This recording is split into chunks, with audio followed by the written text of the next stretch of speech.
جواب دیجئے وعدے کا دن ٹھیک معین ہے جس سے ایک ساتھ نہ تم پیچھے ہٹ سکتے ہو نہ آگے بڑھ سکتے ہو۔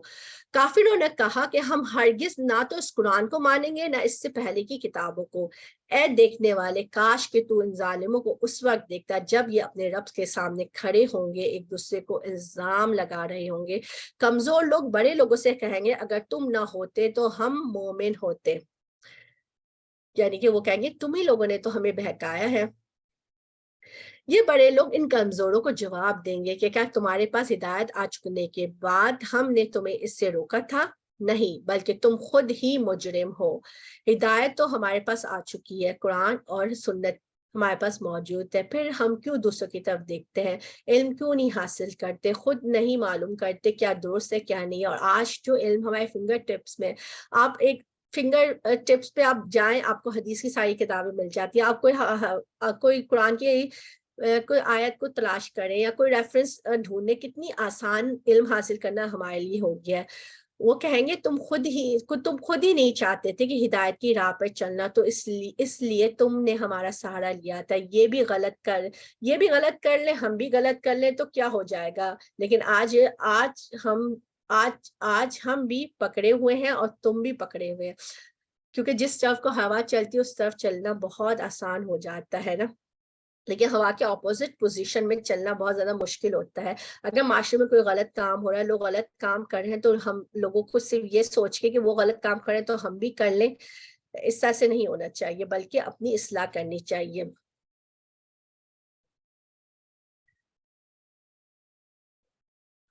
اس کے جواب میں کمزور لوگ ان متکبرین سے کہیں گے نہیں، بلکہ دن رات مکر و فریب سے ہمیں اللہ کے ساتھ کفر کرنے اور اس کے شریک مقرر کرنے کا حکم دینا ہماری بے ایمانی کا باعث ہوا، اور عذاب کو دیکھتے ہی سب دل میں پشیمان ہو رہے ہوں گے۔ کافروں کی گردنوں میں ہم توق ڈال دیں گے اور انہیں صرف ان کے کیے کرائے اعمال کا بدلہ دیا جائے گا۔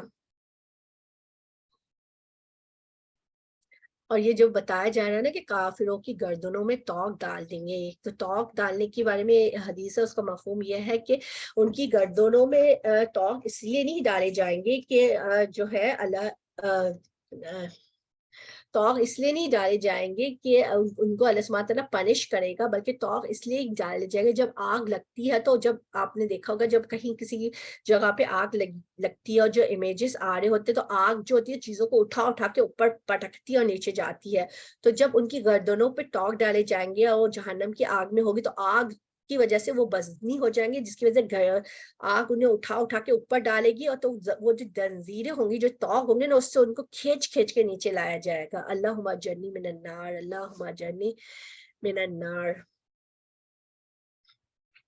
اور ہم نے جس بستی میں جو بھی آگاہ کرنے والا بھیجا، وہاں کے خوشحال لوگوں نے یہی کہا کہ جس کے ساتھ تم بھیجے گئے ہو ہم اس کے ساتھ جو کفر کرنے والے ہیں، اور کہا کہ ہم مال اور اولاد میں بڑے ہوئے ہیں، یہ نہیں ہو سکتا کہ ہم عذاب دیے جائیں۔ یہ بھی انسان کی ایک بہت ہی بڑی بھول ہے کہ دنیا کی نعمت زیادہ مل جاتی ہے یا اولاد قابل ہو جاتی ہے یا کچھ اور مل جاتا ہے، تو وہ کہتا ہے کہ یہ تو مال مجھے اپنی محنت کی وجہ سے ملا ہے، میں تو اللہ سبحانہ تعالیٰ کا بہت ہی زیادہ پیارا ہوں، جس کی وجہ سے اللہ سبحانہ تعالیٰ نے مجھے یہ سب کچھ دیا۔ اور کہا ہم مال اور اولاد میں بڑے ہوئے ہیں، یہ نہیں ہو سکتا کہ ہم عذاب دیے جائیں۔ دیکھیں کتنی بڑی بات کہہ رہے ہیں وہ اپنے منہ سے۔ کہہ دیجئے کہ اے میرا رب، جس کے لیے چاہے روزی کشادہ کرتا ہے، لیکن اکثر لوگ جو ہے جانتے نہیں ہے۔ رزق کا وعدہ اللہ سبحانہ تعالیٰ نے کیا ہے۔ قارون نے یہ سمجھا کہ مال جو ہے اس کی قابلیت کی بنا پر ملا۔ اس نے کہا کہ میں تو علم کی بنا پر دیا گیا ہوں، جو بھی مجھے مال ملا ہے۔ تو دنیا میں ہم سب سے زیادہ کس کے لیے پریشان ہوتے ہیں؟ رزق کے لیے پریشان ہوتے ہیں۔ اللہ سبحانہ تعالیٰ کہتا ہے رزق کا وعدہ میں نے کیا ہے۔ اللہ سبحانہ تعالیٰ ایک معمولی سے کیڑے کو جب وہ صبح میں نکلتا ہے تو خالی پیٹ نکلتا ہے، لیکن جب وہ رات میں اپنے گھر واپس جاتا ہے تو بھرے پیٹ کے ساتھ جا رہا ہوتا ہے۔ تو ہمیں یہ ہے کہ اللہ سبحانہ تعالیٰ سے دعا کرنی چاہیے رزق میں برکت کے لیے، لیکن اس کے لیے پریشان نہیں ہونا چاہیے اور اپنی ساری دنیا کی تقدور اس کے پیچھے نہیں لگا دینی چاہیے۔ کچھ لوگ رزق کے پیچھے اتنا بھاگ رہے ہوتے ہیں کہ اپنے جو ہے اپنی عبادات کو بھول جاتے ہیں، اپنی فیملی کے، اپنے بچوں کی ذمہ داریاں جو ان کو اللہ سبحانہ نے دی ہوئی ہیں، ان کی تربیت کی ذمہ داری، ان سب کو بھول کے اندھا دھند مال کمانے کی تک و دور میں لگے رہتے ہیں۔ اور کبھی کبھار ہم یہ بھی دیکھتے ہیں کہ بہت سارے جو بچے ہیں آج کل جو ایجوکیشن سسٹم ہے اس میں وہ جو ایجوکیشن حاصل کر رہے ہوتے ہیں گریجویٹ کرنے کے بعد، ان کا بیسک فوکس مقصد یہ ہوتا ہے کہ یہ پروفیشن چوز کیا جائے، یہ سبجیکٹ لیا جائے، اس میں ہم بہت زیادہ پیسہ بناتے ہیں۔ لیکن ہم دیکھیں کہ بہت ساری بڑی بڑی ڈگریاں لیے ہوئے پھرتے ہیں لیکن رسک سے پھر بھی محروم رہتے ہیں۔ اس کی کیا وجہ ہے؟ وہ ڈگریاں تو انہوں نے لے لی اس بل پہ کہ اس ڈگری سے ہمیں یہ ملے گا اور اس ڈگری سے ہمیں اتنا مال ملے گا، اتنی اچھی جاب ملے گی، لیکن ان کو جاب نہیں ملتی۔ تو ہمیں خود بھی اور اپنی بچوں کو، جنریشن کو سکھانا چاہیے کہ رزق کا وعدہ اللہ سبحانہ تعالیٰ نے کیا ہے، ہر حال جتنا رزق ہمارے لیے لکھا ہوا اللہ سبحانہ تعالیٰ ہر حال میں اتنا رزق ہمیں دے گا۔ اور تمہارے مال، تمہارے اولاد ایسے نہیں کہ تمہارے پاس مرتبہ قریب کر دے، ہاں جو ایمان لائے نیک عمل کریں گے ان کے لیے ان کے اعمال کا دوہرا اجر ہے اور وہ بے خوف ہو کے بالا خانے میں رہیں گے۔ یعنی اگر تمہاری مال یا اولاد زیادہ ہے اور تو یہ اس کا کرائٹیریا نہیں ہے کہ وہ شخص جو ہے اللہ سبحانہ تعالیٰ کے بہت قریب ہے، ٹھیک ہے۔ ہاں جو شخص ایمان لاتا ہے، نیک عمل کرتا ہے تو وہ مقرب بن جاتا ہے۔ جو ایمان لا کر نیک عمل کرتا ہے پھر اپنی اولاد کو بھی نیکی کے راستے میں لگاتا ہے، اور تو وہ اولاد جو ہوتی ہے اس کے لیے صدقہ جاریہ بن جاتی ہے اور قرب الہی کا باعث بنتی ہے۔ اچھا، اس میں یہ بولا گیا نا دگنا کیوں ملے گا، کیوں نہ کہ وہ اپنے کیوں نہ کہ ایک تو وہ اپنے اعمال کی وجہ سے اجر اس کو دگنا کیوں، ایک تو اس کے اپنے اعمال اور دوسرا یہ کہ اپنی اولاد کو جو نیک کام اسے سکھائے ہیں یا جو نیک کام اس نے کروائے ہیں اپنی اولاد سے اور اس کے جانے کے بعد بھی وہ کنٹینیو رہیں گے تو اس کی وجہ سے اس کو اس کا دگنا اجر ملے گا۔ میں ایک چھوٹی سی بات بتاتی ہوں، جب ہم ینگ ہوتے ہیں ہمیں بہت زیادہ شعور نہیں ہوتا ڈونیشنز دینے کا، لوگوں کو دینے کا، ہمیں ایسا لگتا ہے یہ سارے جو کام ہے نا یہ تو ہمارے پیرنٹس ہی کرتے ہیں، لیکن ہماری امی جو ہے ہمیشہ جب بھی وہ کوئی ڈونیشن دیتی ہیں وہ ہمیں کال کر کے بولتی ہے ایٹ لیسٹ $10 ہی دے دو، ایٹ لیسٹ $20 ہی ڈال دو، میں یہاں پہ ڈونیشن کر رہی ہوں۔ لائک انہوں نے اس طرح سے ہمیں سکھایا کہ ہم اپنا مال ہم کس طرح سے ڈونیٹ کریں نا۔ تو یہ ایک چھوٹی چھوٹی ٹپس ہیں جو ہم ایک دوسرے کے ساتھ شیئر کر سکتے ہیں کہ ہم سب مائیں ہیں، ہم اپنے بچوں کو کس طرح سے سکھا سکتے ہیں کہ ڈونیشن صدقہ کس طرح سے کیا جائے۔ میں سنڈے اسکول میں پڑھاتی ہوں تو میں جو ہے کبھی کبھار جو ہے میں اپنے چینج میرے پاس ہوتا ہے میں لے کے جاتی ہوں اور اپنی کلاس کے سارے بچوں کو میں دیتی ہوں اور ان کو پھر مسجد میں لے کے جاتی ہوں، ان سے کہتی ہوں کہ آپ ہے نا یہ ڈونیشن باکس ہے اس میں ڈالیں، اللہ جو آپ صدقہ دیتے ہیں سب کا جو ہے آپ کی ہارڈ شپ کو دور کرتا ہے، اللہ سبحانہ تعالیٰ کہیں گنا بڑھا کر صدقہ کا آپ کو ریوارڈ دے گا، اور جب آپ ڈے آف ججمنٹ میں ہوگے تو وہ یہ صدقہ جو ہے آپ کو شیڈ دے رہا ہوگا جہاں جس دن بہت زیادہ گرمی ہوگی اور سن اتنا نیچے آیا ہوا ہوگا۔ تو یہ چھوٹی چھوٹی سے ٹپس ہیں جو ہم اپنے بچوں کو سکھا سکتے ہیں، اور جو لوگ ہماری آیتوں کو مقابلے کی دور میں لگے رہتے ہیں یہی ہے جو عذاب میں پکڑ کر حاضر کیے جائیں گے۔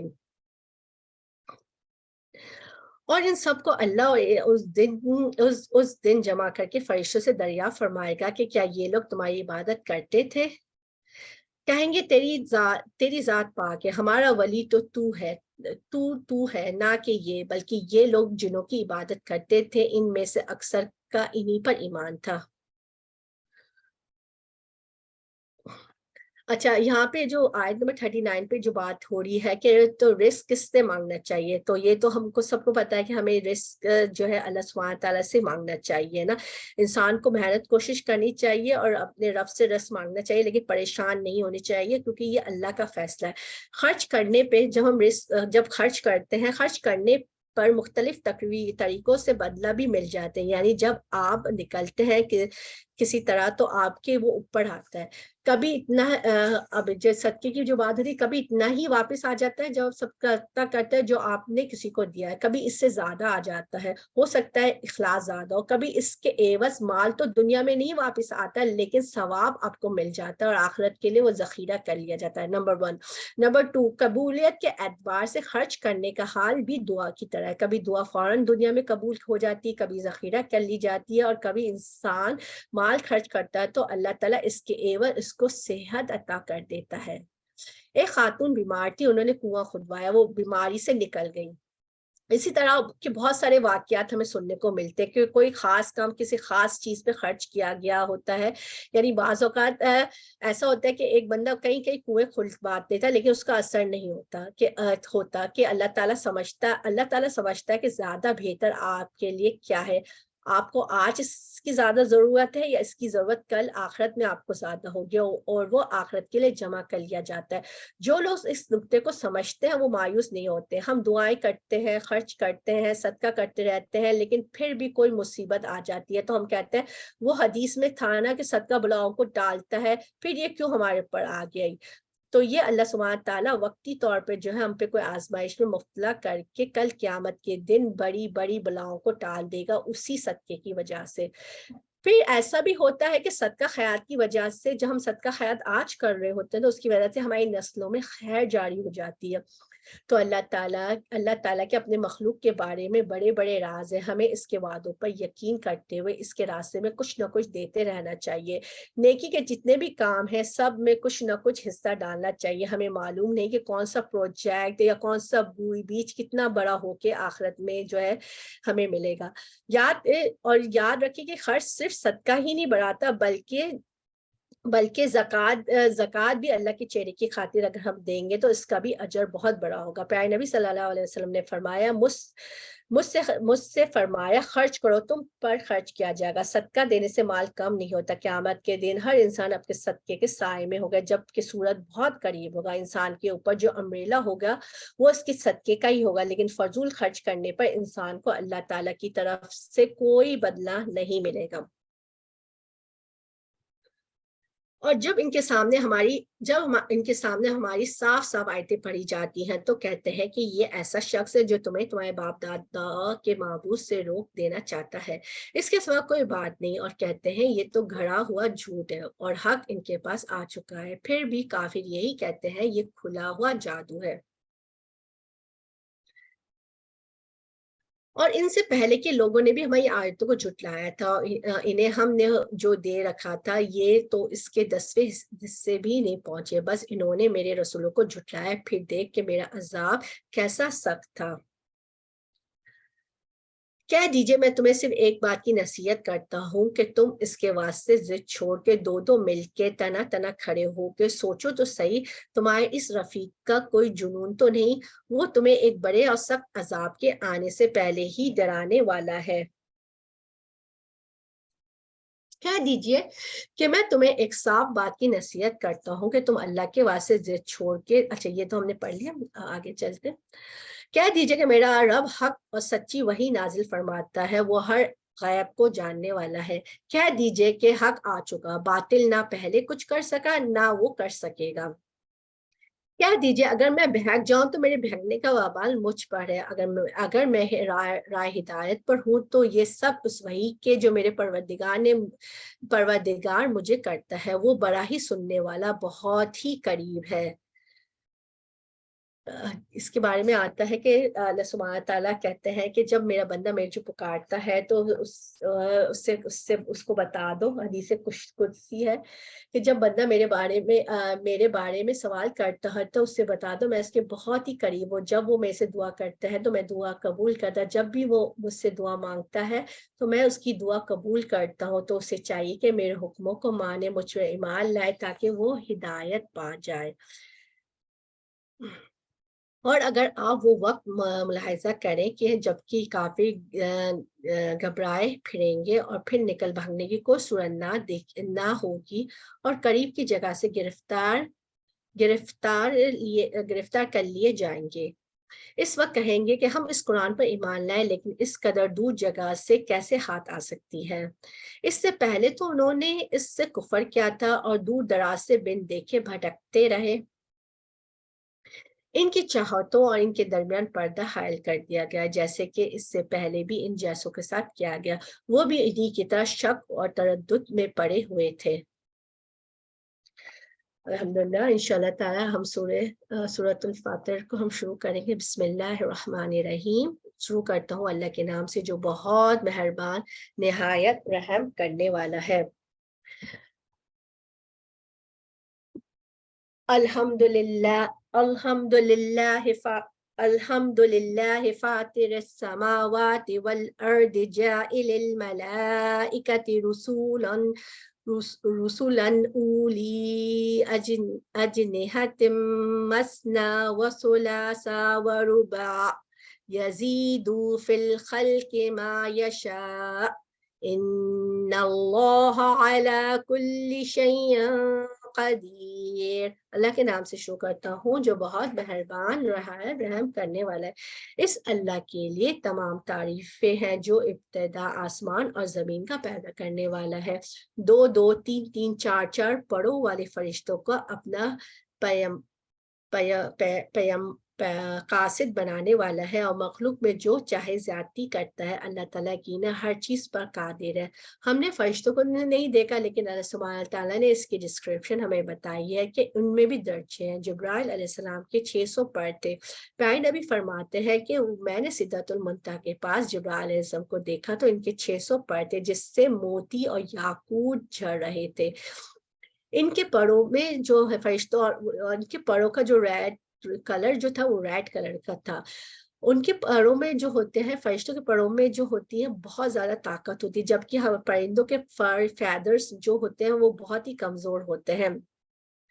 زمزم کے کنویں کے بارے میں آتا ہے کہ ایک فرشتے نے اپنی ایڑی اس پر رکھی تو گڑا ہو گیا جس سے پانی ابلنے لگا۔ اسی طرح قوم لوط کی بستی کو جبرائیل علیہ السلام نے پر کے ایک کنارے سے اٹھا کر اوپر سے نیچے پھینک دیا۔ اللہ تعالیٰ جو رحمت لوگوں کے لیے کھول دے سو اس کا کوئی بند کرنے والا نہیں، جس کو بند کر دے تو اس کے بعد اس کا کوئی جاری کرنے والا نہیں، وہی غالب ہے۔ تو اس کے لیے کیا کرنا جائز ہے؟ یا حیو یا قیوم برحمتک استغیث کہہ کر اس کو پکارے۔ لوگوں تم پر جو انعام اللہ نے کیے ہیں انہیں یاد کرو۔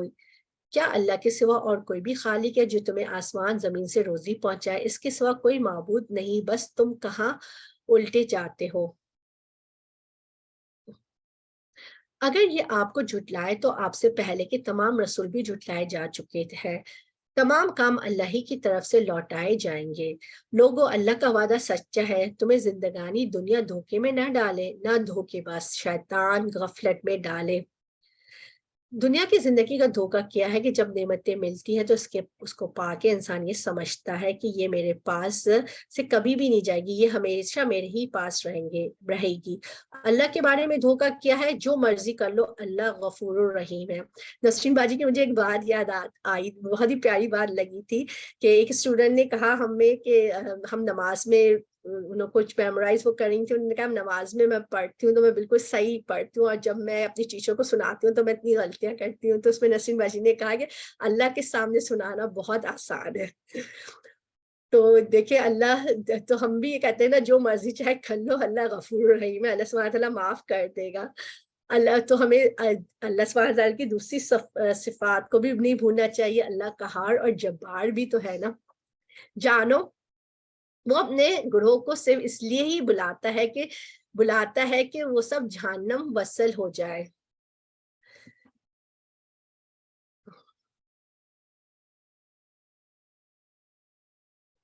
جو لوگ کافر ہوئے ان کے لیے سخت سزا ہے، جو ایمان لائے نیک عمل کے ان کے لیے بخشش ہے اور بہت بڑا اجر ہے۔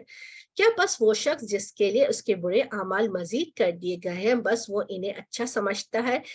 کیا وہ ہدایتی یافتہ شخص جیسا؟ یقین مانو کہ اللہ جسے چاہے گمراہ کرتا ہے، جسے چاہے راہ راست دکھاتا ہے۔ بس آپ ان پر غم کھا کر کے اپنی جان ہلاکت میں نہ ڈالیں۔ جو کچھ کر رہے ہیں اس سے یقیناً اللہ تعالیٰ بخوبی واقف ہے۔ اور اللہ ہی ہوائیں چلاتا ہے جو بادلوں کو اٹھاتی ہے، پھر ہم بادلوں کو خشک زمین کی طرف لے جاتے ہیں، اس سے زمین کو اس کی موت کے بعد زندگی دیتے ہیں، اسی طرح دوبارہ جی اٹھنا بھی ہے۔ جو شخص عزت حاصل کرنا چاہتا ہے تو اللہ تعالیٰ ہی کی ساری عزت ہے۔ تمام سترے کلمات اسی کی طرف چلتے ہیں، نیک اعمال اس کو بلند کرتے ہیں۔ جو لوگ برائی کے داؤ گھاٹ میں لگے رہتے ہیں ان کے لیے سخت ترین عذاب ہے، ان کا یہ مکر برباد ہو جائے گا۔ بعض اوقات انسان اپنی عزت بنانے کے لیے جھوٹے کام کرتا ہے، دھوکہ دیتا ہے، منافقت کرتا ہے، لیکن یہ بھول جاتا ہے کہ عزت کا مالک کون ہے؟ اللہ تمہارا تعالیٰ، یہ اللہ ہی اسے دے گا، اسی لیے اللہ کو راضی کرنے کی ضرورت ہے۔ کیونکہ نہ کہ جب اللہ سبحانہ تعالیٰ راضی ہو جائے گا تو جبرائیل علیہ السلام کو منادی کر کے کہتا ہے کہ فلاں فلاں سے میں راضی ہو گیا ہوں، فلاں سے محبت کرتا ہوں، تم بھی اس سے محبت کرو، تو وہاں سب کے سب اس سے محبت کرنے لگتے ہیں۔ کون کرتے ہیں؟ فرشتے محبت کرتے ہیں۔ پھر فرشتے دنیا میں منادی کرا دیتے ہیں کہ اللہ، اس کا رسول، فرشتے سے محبت، اللہ جبرائیل علیہ السلام اور فرشتے سے محبت کرتے ہیں، تم بھی اس سے محبت کرتے ہو۔ دنیا میں بھی لوگ اس سے محبت کرنے لگتے ہیں۔ اس کی وجہ کیا ہوتی ہے کہ ہم جو ہے اللہ کو راضی کرنے کے لیے نیک کام کرتے ہیں، اللہ کو خوش کرنے کے لیے ایک کام کرتے ہیں۔ کبھی ایسا بھی ہوتا ہے کہ کسی کے لیے ہمارے دل میں اتنی محبت ہوتی ہے، حالانکہ وہ شخص نہ تو ہم سے ملا ہوتا ہے، نہ ہی ہم نے اس سے بات کی بھی ہوتی ہے، لیکن ہم جب بھی دعائیں کر رہے ہوتے ہیں اس کا نام ہم ضرور لے کے دعا کرتے ہیں، یا اور ہم اس کی ہر بات ہم چاہتے ہیں کہ کسی اور کے تھرو مجھے پتہ چلے، ہم ان کو سوچنے کی کوشش کرتے ہیں اور سننے کی کوشش کرتے ہیں۔ یاد رکھیں کہ دنیا میں کوئی چیز پرفیکٹ نہیں ہے، ہم دنیا والوں کو خوش کر ہی نہیں سکتے، دنیا کبھی بھی ہم سے خوش نہیں ہوگی، تو کیوں نہیں ہم اپنی ساری کوششیں، محنت اپنے رب کو راضی کرنے میں لگا دیں۔ لوگوں، اللہ نے تمہیں مٹی سے پیدا کیا، پھر تمہیں جوڑے جوڑے مرد عورت بنایا، عورتوں کا حاملہ ہونا، بچوں کا پیدا ہونا سب اس کے علم میں ہے۔ جو بھی بڑی بڑی عمر والا عمر دیا گیا اور جس کی گھٹنے وہ سب کتاب میں لکھا ہوا ہے، اللہ تعالیٰ پر یہ بات بالکل آسان ہے۔ اچھا، یہ اس میں جو بات کی گئی تھی نا، پاکیزہ کلمات اوپر کی طرف جاتے ہیں، تو پاکیزہ کلمات جو ہوتے ہیں وہ کون سے ہوتے ہیں؟ اچھی باتیں جو ہوتی ہیں وہ پاکیزہ کلمات ہے۔ یاد رکھیں، خالی باتیں بھی کافی نہیں ہوتی، جب تک پاکیزہ کلمات کے ساتھ یہ ہے ہمیں عمل کرنے کی بھی بہت زیادہ ضرورت ہے۔ اور برابر نہیں دو دو دو دو دریا دو دریا، یہ میٹھا ہے، پیاز بجھاتا ہے، پینے میں خوشگوار ہے، اور دوسرا خاری ہے اور کڑوا۔ تم دونوں سے تازہ گوشت کھاتے ہو اور وہ زیورات نکالتے ہو جنہیں تم پہنتے ہو، اور آپ دیکھتے ہیں کہ بڑی بڑی کشتیاں پانی کو چیرتی پھاڑنے والی ان دریاؤں میں سے، تاکہ تم اس کا فضل ڈھونڈو، تاکہ تم اس کا ذکر کرو۔ تو جس طرح سے دو دریا ہیں، اس طرح سے انسان بھی دو مختلف قسم کے ہوتے ہیں، اس طرح سے حالات بھی دو طرح کے ہوتے ہیں، اور یعنی فائدہ جو ہوتا ہے ہمیں دونوں سے ہی پہنچتا ہے، ٹھیک ہے نا؟ تو بعض اوقات جو ہوتے ہیں، ہمیں ہماری زندگی میں کچھ لوگ ایسے جاتے ہیں جو ہمیں بہت زیادہ تکلیف دیتے ہیں، لیکن اگر ہم دوسری طرف اپنے آپ کو پازیٹیو رکھیں تو ان سے ہمیں فائدہ بھی بہت زیادہ پہنچ رہا ہوتا ہے۔ اور رات کو دن میں، اور رات کو دن میں اور دن کو رات میں داخل کرتا ہے۔ آفتاب و مہتاب کو اس نے کام پر لگا دیا، ہر ایک ایک میاد معین پہ چل رہا ہے، یہی اللہ ہے، تم سب کا پالنے والا، اسی کی سلطنت ہے، جنہیں تم اس کے سوا پکار رہے ہو، وہ تو کھجور کی گٹلی کے چھلکے کے بھی مالک نہیں۔ یعنی یار اللہ کی اتنی بھی ملکیت نہیں ہے، ان کے پاس تو کچھ بھی طاقت نہیں۔ تمہارا دیکھو تو صحیح، تمہارا رب کون ہے؟ وہ پوری کائنات کا مالک ہے، پوری کائنات کو سنبھالنے والا ہے۔ اگر تم انہیں پکارو تو وہ تمہاری پکار سن ہی نہیں سکتے، اور اگر بالغرض سن بھی لے تو فریاد رسی نہیں کریں گے، بلکہ قیامت کے دن تمہارے شریک اس شریک کا صاف انکار کر دیں گے، اور آپ کو کوئی بھی حق تعالیٰ جیسا خبریں نہ دے گا۔ اے لوگو، تم اللہ کے محتاج ہو، اللہ بے نیاز ہے اور خوبیوں والا ہے۔ انسان کو بھی جو ہے، انسان کوئی بھی ہو، جاہل ہو، عالم ہو، غریب ہو، فقیر ہو، مرد ہو، عورت ہو، بوڑھا ہو، سب کے سب جو ہے اللہ کے محتاج ہے۔ اللہ تو ہمیں چاہیے کہ اپنی ضرورت کے لیے ہم اللہ سبحانہ تعالیٰ کو ہی پکارے۔ اگر ہم پانی بھی پینا چاہیں نا، اگر ہم خود سے اٹھ کے ایک گلاس بھی نہیں لے سکتے، اتنے ہم اللہ سبحانہ تعالیٰ کے محتاج ہیں ہر چیز میں۔ اگر وہ چاہے تو تم کو فنا کر دے اور ایک نئی مخلوق پیدا کرے، یہ بات اللہ کو مشکل نہیں۔ اور کوئی بوجھ اٹھانے والا دوسرے کا بوجھ نہیں اٹھائے گا۔ اگر کوئی گراں بار دوسرے کا بوجھ اٹھانے کے لیے بلائے گا تو وہ اس میں سے کچھ بھی نہ اٹھائے گا، خواہ وہ قرابت دار ہی کیوں نہ ہو، تو صرف تو صرف انہی کو آگاہ کر سکتا ہے جو غائبانہ طور پہ اپنے رب سے ڈرتے ہیں، نماز کی پابندی کرتے ہیں، جو بھی پاک ہو جائے وہ نفع کے لیے پاک ہوگا، لوٹنا اللہ سبحانہ تعالیٰ ہی کی طرف ہے، کہ ہر شخص قیامت کے دن اپنے گناہ کا خود ذمہ دار ہے، اپنے گناہوں کا اس نے خود ہی بوجھ اٹھایا ہوا ہوگا۔ اگر ہم اپنی بری عادتیں چھوڑیں نہ چھوڑیں، ہم اپنے دلوں کا تزکیہ کریں نہ کریں، ہماری واپسی تو اللہ ہی کی طرف سے ہے۔ تو کون کامیاب ہوگا؟ کامیاب وہ ہوگا جس نے پاکیزگی اختیار کی۔ یاد رکھے کہ قیامت کے دن بیٹا بھی ماں باپ کا بوجھ اٹھانے سے انکار کر دے گا۔ ابن عباس کہتے ہیں کہ قیامت کے دن ماں باپ اپنے بیٹے کو ملیں گے اور کہیں گے میرے بیٹے کچھ گناہ اپنے سر لے لو، وہ کہے گا میں نہیں کر سکتا، جو گناہ میرے اوپر ہے وہ میرے لیے ہی کافی ہے۔ اگر اولاد ہی کام نہ آئے گی تو وہاں پہ اور کون کام آئے گا؟ اندھا آنکھوں والا برابر نہیں، نہ تاریخی نہ روشنی، نہ چھاؤں نہ دھوپ، زندہ اور مردے برابر نہیں ہو سکتے۔ اللہ تعالیٰ جس کو چاہتا ہے سنا دیتا ہے، آپ ان کو نہیں سنا سکتے جو قبروں میں ہیں۔ یعنی مردے جو ہے آپ کی بات نہیں سن سکتے۔ آپ اگر کوئی کسی کے اگر جنازے میں جائیں، آپ دیکھیں، آپ ان کا اس بندے کا چہرہ دیکھ رہا ہوتا ہے، ہر کوئی اس کے بارے میں ڈفرینٹ سی باتیں کر رہا ہوتا ہے، لیکن وہ اس کو جواب نہیں دیتا۔ تو ایسا کیسے ہو سکتا ہے کہ جب وہی شخص جو قبر کے اندر من و مٹی کے نیچے چلا جائے اور اس کے بعد وہ بولنا شروع کر دے؟ آپ تو صرف ڈرانے والے ہیں، ہم نے آپ کو حق دے کر خوشخبری سنانے والا، ڈرانے والا بنا کر بھیجا۔ کوئی امت ایسی نہیں جس میں کوئی ڈرانے والا نہ گزرا ہو۔ اور اگر یہ لوگ آپ کو جھٹلا دیں تو جو لوگ اس سے پہلے گزرے ہیں انہوں نے بھی جھٹلایا تھا، ان کے پاس بھی ان کے پیغمبر موعظے، صحیفے اور روشن کتابیں لے کر آئے تھے۔ پھر میں نے ان کافروں کو پکڑ لیا، سو میرا عذاب کیسا سخت تھا۔ کیا آپ نے اس بات پر نظر نہیں کی کہ اللہ تعالیٰ نے آسمان سے پانی اتارا، پھر ہم نے اس کے ذریعے مختلف رنگوں کے پھل نکالے۔ آج کل ہم فروٹ سیلڈ بہت بناتے ہیں، تو اس پہ بھی اللہ کا شکر ادا کریں کہ اللہ سبحانہ تعالیٰ نے اتنے پیارے کمبینیشنز رکھے ہیں پھولوں کے، اورنج کے، ڈارک کلر کی اس کی سکن ہوتی ہے اورنج، اور اندر سے بالکل وہ لائٹ اورنج کلر ہے۔ آپ بنانا کو دیکھیں، پہاڑوں اور مختلف حصے میں پہاڑوں کے مختلف حصے ہیں سفید سرخ، ان کی بھی رنگیں ہیں مختلف اور بہت گہرے سیاہ۔ اور اللہ سبحانہ تعالیٰ اتنے ڈفرینٹ کلرز کے پہاڑ اور کائنات میں اس کی جو چیزیں بنائی، اس لیے کہ انسان جو ہے خوبصورتی کو پسند کرتا ہے، اس کو اچھا لگتا ہے یہ سب دیکھنے کے لیے۔ انسان اللہ سبحانہ تعالیٰ نے ساری چیزیں ہمارے لیے بنائی ہے۔ اسی طرح دو آدمی اور جانوروں اور چوپایوں میں بھی بعض ایسے ہیں ان کی رنگیں مختلف ہیں۔ اللہ سے ان کی وہی بندے ڈرتے ہیں جو علم رکھتے ہیں، واقعی اللہ تعالیٰ زبردست بخشنے والا ہے۔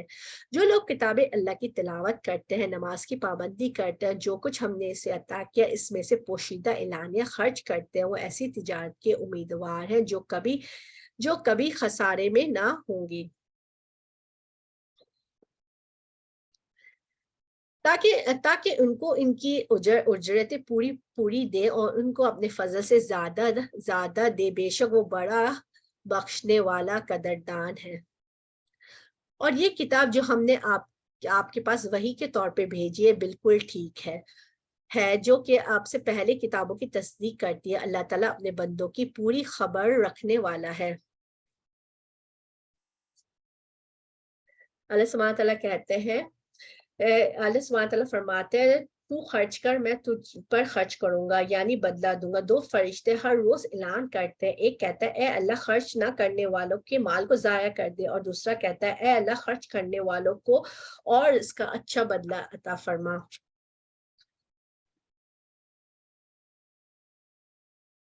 اور ہم نے ان لوگوں کو اس کتاب کا وارث بنایا جس کو ہم نے اپنے بندوں میں پسند فرمایا۔ پھر بعض تو ان میں اپنی جان پر ظلم کرنے والے ہیں اور بعض ان میں متوسط درجے کے ہیں، بعض ان میں اللہ کی توفیق سے نیکیوں میں ترقی کیے جاتے ہیں، یہ اللہ کا فضل ہے۔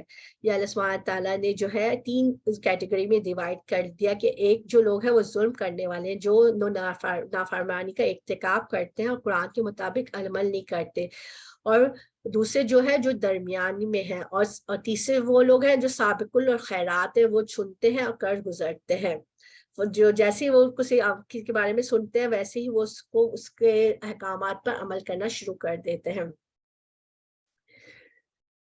اور وہ باغ میں ہمیشہ رہیں گے جس میں یہ لوگ داخل ہوں گے. سونے کے کنگن اور موتی پہنائے جائیں گے اور پوشاک ان کی ریشم کی ہوگی.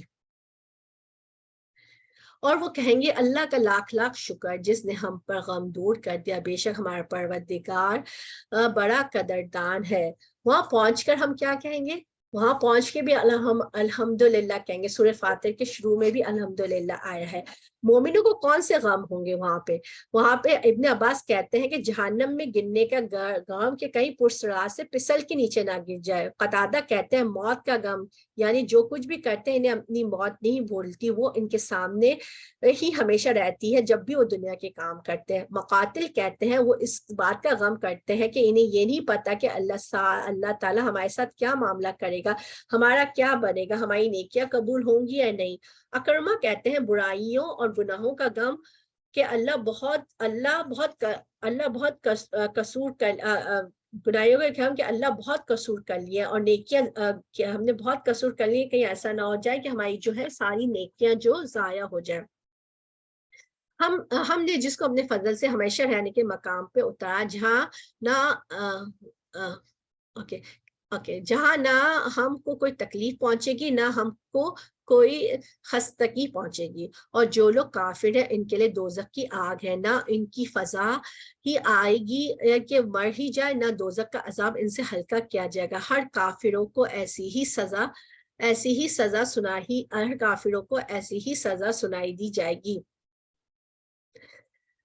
حضرت عبداللہ بن عمر رضی اللہ عنہ کہتے ہیں جہنمی لوگ مالک یعنی دروغہ جہنم کو پکاریں گے تو وہ انہیں 40 سال تک جواب نہ دے گا. وہ چیخے چلائیں گے یا مالک، لیکن وہ ان کو دیکھے گا بھی نہیں.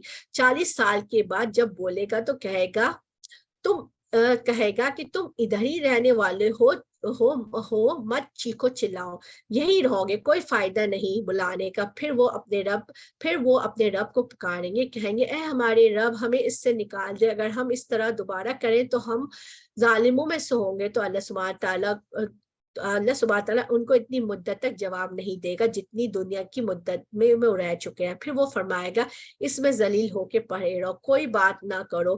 پھر وہ لوگ مایوس ہو جائیں گے کہ کچھ سننے والا نہیں. اس لیے کتنا ضروری ہے کہ انسان خود بھی ناشکر سے بچے، کفر سے بچے، اور دوسروں کو بھی بچنے کی فکر کرے، دوسروں کو بھی بتائے کہ ناشکری نہیں کرنے چاہیے، ورنہ کہ جہنم کا عذاب تو بہت ہی زیادہ سخت ہے. وہ لوگ جو اس طرح چلائیں گے اے ہمارے رب ہم کو نکال لے، ہم اچھے کام کریں برخلاف ان کاموں کے جو کیا کرتے گئے. اللہ سبحانہ تعالیٰ کہے گا کہ کیا ہم نے تم کو اتنی عمر نہ دی تھی؟ جس کو سمجھنا ہوتا وہ سمجھ سکتا تھا، تمہارے پاس ڈرانے والا بھی آ پہنچا تھا. سو مزے چکھو کہ ایسے ظالموں کا کوئی مددگار نہیں. بے شک اللہ تعالیٰ جاننے والا ہے آسمان و زمین کی پوشیدہ چیزوں کا، بے شک وہی جاننے والا ہے سینوں کی باتوں کو. وہی ہے جس نے تم کو زمین میں آباد کیا. سو جو شخص کفر کرے گا اس کے کفر کا وبال اسی پہ پڑے گا. کون سا وبال ہوگا؟ جو ابھی ہم پیچھے پڑھ سکے ہیں. تو دنیا میں ایمان والے جب صالح عمل کرتے ہیں تو ان کا ایمان عمل صالح آخرت کو ان کو فائدہ پہنچاتا ہے. اور کفر کرنے والے اگر لمبی بھی زندگی پا لیتے ہیں تو ان کا کفر جو ہے ان کو بہت زیادہ نقصان پہنچاتا ہے. اور کافروں کے لیے ان کے کفر ان کے پروردگار کے نزدیک ناراضگی کا باعث ہوتا ہے. کافروں کے لیے ان کا کفر خسارے ہی میں بڑھنے کا باعث ہوتا ہے. آپ کہیے کہ تم اپنے قرابت دار شریکوں کا حال تو بتاؤ جن کو تم اللہ کے سوا پوجا کرتے ہو، یعنی مجھے یہ بتاؤ کہ انہوں نے زمین میں کون سا جڑ بنایا ہے، یا ان کا آسمان میں کچھ سانجا ہے، یا ہم نے ان کو کوئی کتاب دی ہے کہ یہ اس کی دلیل پر قائم ہو، بلکہ ظالم دوسروں سے نرے دھوکے کی باتوں کا وعدہ کرتے ہیں. یقینی بات ہے کہ اللہ تعالیٰ آسمان اور زمین کو تھامے ہوئے ہیں کہ وہ ٹل نہ جائے، اور اگر ٹل جائے تو پھر اللہ کے سوا کوئی اس کو تھام نہیں سکتا. وہ حلیم اور غفور ہے. اور ان کفار نے بڑی زوردار قسم کھائی تھی کہ اگر ان کے پاس کوئی ڈرانے والا آئے تو وہ ہر ایک امت سے زیادہ ہدایت قبول کرنے والے ہوں گے. پھر جب ان کے پاس ایک پیغمبر آ پہنچا تو بس ان کی نفرت ہی میں اضافہ ہوا. دنیا میں اپنے آپ کو بڑا سمجھنے کی وجہ سے، ان کی بری تدبیروں کی وجہ سے، بری تدبیروں کا وبال ان تدبیروں والوں پر ہی پڑے گا. سو کیا یہ اسی دستور کے منتظر ہیں جو اگلے لوگوں کے ساتھ ہوتا رہا ہے؟ سو آپ اللہ کے دستور کو کبھی بدلتا ہوا نہ پائیں گے، اور آپ اللہ کے دستور کو کبھی منتقل ہوتا ہوا نہ پائیں گے. سب سے بڑا فساد کیا ہے کہ ایک دوسرے کے خلاف چالیں چلنا. نبی صلی اللہ علیہ وسلم نے فرمایا مکر اور دھوکے آگ میں ہے، مکر اور دھوکا کے آگ میں ہے. نبی صلی اللہ علیہ وسلم نے فرمایا دھوکا دینے والے کے لیے قیامت کے دن ایک جھنڈا ہوگا جس کے ذریعے وہ پہچانا جائے گا کہ دھوکے باز شخص ہے. یعنی انسان اگر دوسروں کو اندھیرے میں رکھتا ہے، دھوکا دیتا ہے، تو قیامت کے دن جو ہے ایک جھنڈا ہوگا جس سے وہ پہچانا جائے گا. تو کتنی امبیرسنگ کی بات ہوگی وہاں پہ. اور کیا یہ لوگ زمین پہ چلے پھرے نہیں جس پہ دیکھتے بھالتے کہ جو لوگ ان سے پہلے گزرے ہیں ان کا انجام کیا ہوا، حالانکہ وہ قوت میں ان سے بڑھے ہوئے تھے. اور اللہ ایسا نہیں ہے کہ کوئی چیز ان کو ہرا دے، نہ آسمانوں میں نہ زمین میں. وہ بڑے علم والا، بڑی قدرت والا ہے. اور اللہ تعالیٰ ان لوگوں پر ان کے اعمال کے سبب دروگیر فرمانے لگتا تو روئے زمین پر ایک جاندار کو نہ چھوڑتا، یعنی پکڑنے لگتا تو ایک جاندار کو بھی نہ چھوڑتا. لیکن اللہ تعالیٰ ان کو میعاد معین تک مہلت دے رہا ہے. سو جب ان کی میعاد آ پہنچے گی اللہ تعالیٰ اپنے بندوں کو آپ دیکھ لے گا. سورہ یاسین کو شروع کرنے جا رہے ہیں. بسم اللہ الرحمن الرحیم. یاسین. بعض نے اس کے یاسین جو ہے سب سے زیادہ پڑھی جانے والی سورت ہے، اور یاسین کے جو معنی اور مفہوم ہے نا، یہ اللہ سبحانہ تعالیٰ کے علاوہ کوئی نہیں جانتا. یہ حروف مقطعات ہیں. قسم ہے قرآن با حکمت کی، بے شک آپ پیغمبروں میں سے ہیں، سیدھے راستے پر ہیں. یہ قرآن ایک زبردست مہربان کی طرف سے نازل کیا گیا ہے تاکہ آپ ایسے لوگوں کو ڈرائے جن کے باپ دادا نہیں ڈرائے گئے تھے. سو اسی وجہ سے یہ غافل ہیں. ان میں سے اکثر لوگوں پر بات ثابت ہو چکی ہے، سو یہ لوگ ایمان نہ لائیں گے. ہم نے ان کی گردنوں میں ٹوک ڈال دیے ہے، پھر وہ تھوڑیوں تک جس سے ان کے سر اوپر اٹل گئے ہیں. ہم نے ایک آڑ ان کے سامنے کر دی ہے اور ایک آڑ ان کے پیچھے کر دی، جس سے ہم نے ان کو ڈھانک دیا ہے، سو وہ نہیں دیکھ سکتے. اور آپ ان کو ڈرائیں یا نہ ڈرائیں دونوں برابر ہے، یہ ایمان نہیں لائیں گے. بس آپ تو صرف ایسے شخص کو ڈرا سکتے ہیں جو نصیحت پر چلے، رحمان سے بے دیکھے ڈرے. سو آپ اس کو مغفرت باوقار اجر کی خوشخبریاں سنا دے. کس کے لیے خوشخبریاں اور بخشش کا اجر ہے؟ جو رحمان سے غائبانہ طور پر ڈرتے ہیں، اس قرآن کی پیروی کرتے ہیں. جب انسان اللہ کا خوف اختیار کرتا ہے تو اللہ کی رحمت پاتا ہے. غائبانہ طور پر ڈرنے والوں کو عرش کا سایہ بھی نصیب ہوگا. پیارے نبی صلی اللہ علیہ وسلم نے فرمایا ہے کہ 7 آدمی ایسے ہیں جنہیں قیامت کے دن اللہ عرش کے سائے کے نیچے جگہ دے گا، جبکہ اس کے عرش کے سائے کے سوا کوئی سایہ نہ ہوگا. ان میں سے ایک وہ شخص ہوگا جس کو کسی بلند مرتبہ خوبصورت عورت نے اپنی طرف بلایا اور اس نے جواب دیا کہ میں اللہ سے ڈرتا ہوں. یہ ہے غائبانہ طور پر ڈرنے والے جس کے لیے بخشش کا وعدہ ہے. جب کوئی نہ دیکھ رہا ہو تب بھی وہ کوئی بے حیائی کا کام نہیں کرے اور برائی کی طرف نہ جائے. بے شک ہم مردوں کو زندہ کریں گے اور ہم لکھتے جانتے ہیں وہ اعمال بھی جن کو لوگ آگے بھیجتے ہیں اور ان کے وہ اعمال بھی جن کو پیچھے چھوڑ جاتے ہیں. اور ہم نے ہر چیز کو ایک واضح کتاب میں ضبط کر رکھا ہے. ہر روز نامہ اعمال جو ہے تو اوپر جاتا ہے، یعنی ہمارے سارے اعمال تو اللہ کے پاس چلے جاتے ہیں، اور اس کے جو اثرات ہوتے ہیں، نیکی برائی کے اثرات جو بھی اثرات ہوتے ہیں، لوگ ہم سے جو کچھ اخذ کر لیتے ہیں، لے لیتے ہیں، سیکھ لیتے ہیں، وہ دنیا میں یا تو وہ دنیا میں مزید اچھائی